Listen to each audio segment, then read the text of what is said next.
కులము కాచే ముత్తైదా పోలమ్మ పోలేరమ్మ.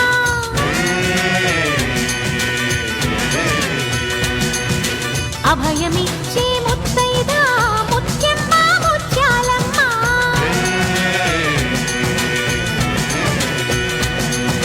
బ్రతుకునిచ్చే ముత్తైదా అంకమ్మ అంకాలమ్మ.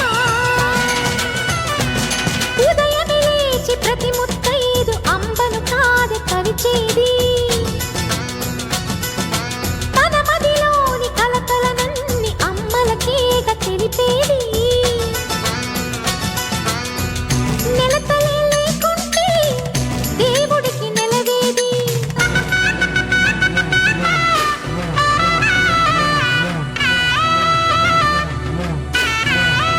డాడీ, ఈ అమ్మవారు అక్కడ బోనం తీసుకొస్తున్న అమ్మవారిని చూస్తున్నట్టుంది. ఒక్కసారి అది చూడండి.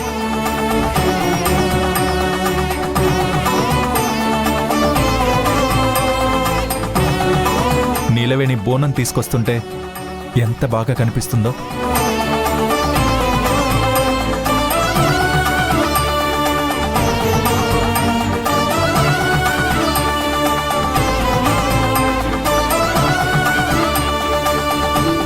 దాన్ని దేవతలా పోల్చిన తారక్ ముందే దాని పరువు తీసేస్తాను. వండిన నైవేద్యం నేలపాలయ్యేలా చేస్తాను.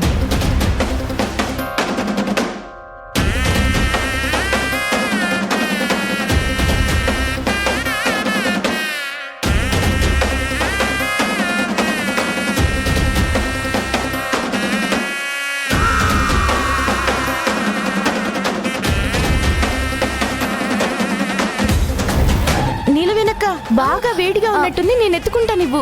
పర్లేదు పర్లేదు, నేను పట్టుకుంటాను.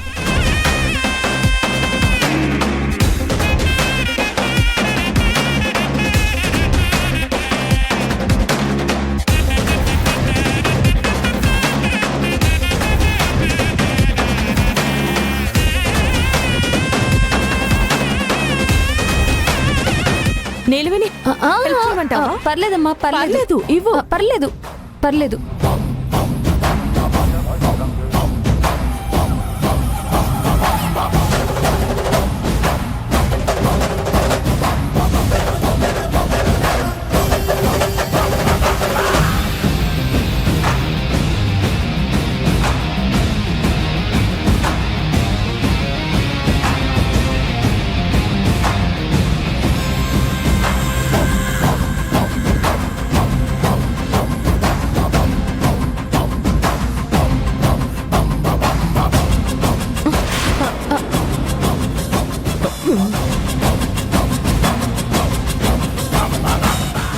సారీ నీలవేణి, చూసుకోలేదు.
నైవేద్యం నేలపాలయ్యిందనుకున్నాను. చిన్నయ్య గారుండగా అలా ఎలా పండిస్తారు?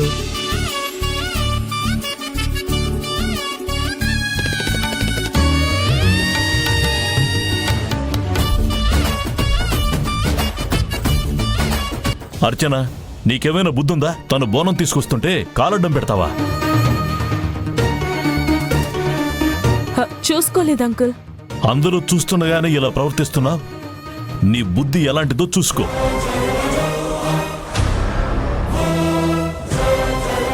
తననెందుకు తిడుతున్నారు? పొరపాటున కాలు తగిలినా సరే గట్టిగా పట్టుకోవాలని తనకు తెలీదా? తారక్ పట్టుకున్నాడు కాబట్టి సరిపోయింది, లేకపోతే అమ్మవారి ముందు అపశృతి జరిగేది కదా.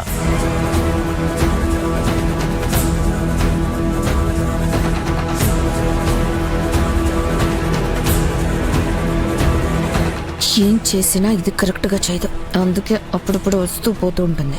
నువ్వు సైలెంట్గా ఉండు కాంచనా. తేడా కనుక వచ్చిందనుకో, ఆ నైవేద్యం మన నెత్తిన పోసేలా ఉన్నాడు. మిమ్మల్ని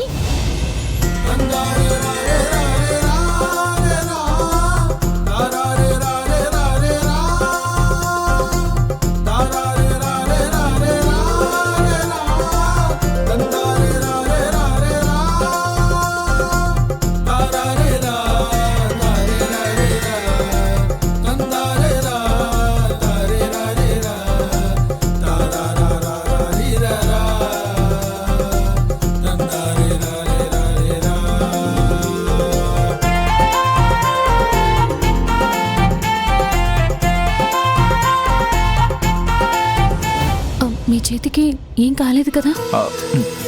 నాకేమవుతుంది నిలవేణి? కట్టుకట్టిన చేత్తోనే పట్టుకున్నారు. ఎంత నొప్పి కలిగిందో ఏంటో. నథింగ్ టు వరీ నిలవేణి, నాకు నిజంగా ఏం కాలేదు.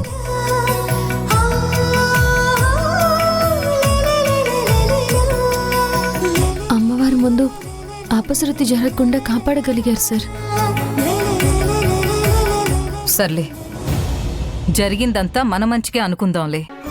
ముందు పూజ కానివ్వండి. అర్చన, ఆ కొబ్బరికాయ కొట్టి మంగళహారతివ్వు. అలా చేయించడం మంచిది కాదేమో అమ్మగారు.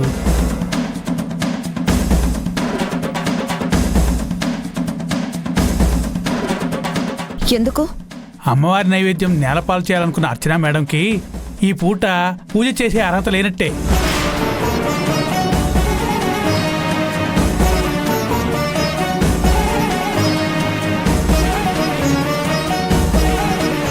ఎందుకు లేదు? నువ్వు చెప్తే అయిపోతుందా? కుక్కుటేష్ చెప్పింది అక్షర సత్యం.